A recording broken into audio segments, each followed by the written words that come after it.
You know what, ఒకరిని కావాలనుకునే ముందు అమ్మాయిలు చాలా ఆలోచిస్తారు రాఘవ. వీడు కాదు అని 10 మందిని రిజెక్ట్ చేసి ఒకడి దగ్గర ఆగుతారు. వాడిని కౌగులించుకుని కళ్ళు మూసుకోగానే మొత్తం ప్రపంచాన్ని షట్ డౌన్ చేసిస్తారు. కానీ మీరలా కాదు. చూసిన మొదటమ్మాయి దగ్గరే ఆగిపోతారు. ప్రేమించకపోతే చచ్చిపోతామంటారు. చేతులు కోసుకుంటారు, కాళ్ళు పట్టుకుంటారు. అది ఒప్పుకునేదాకా 24/7 టార్చర్ పెట్టేస్తారు. ఎందుకంటే ప్రతి అబ్బాయి ప్రపంచాన్ని గెలుద్దామనే బయలుదేరతాడు.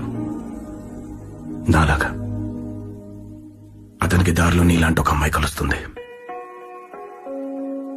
ఇప్పుడు ఈ అమ్మాయిని మిస్ చేసుకుంటే మళ్ళీ దొరకదనే భయంతో ముందు ఇది, తర్వాతే మిగతామనుకుంటాడు. కానీ మీరేమో నన్ను గెలిచిన తర్వాత మళ్ళీ ప్రపంచం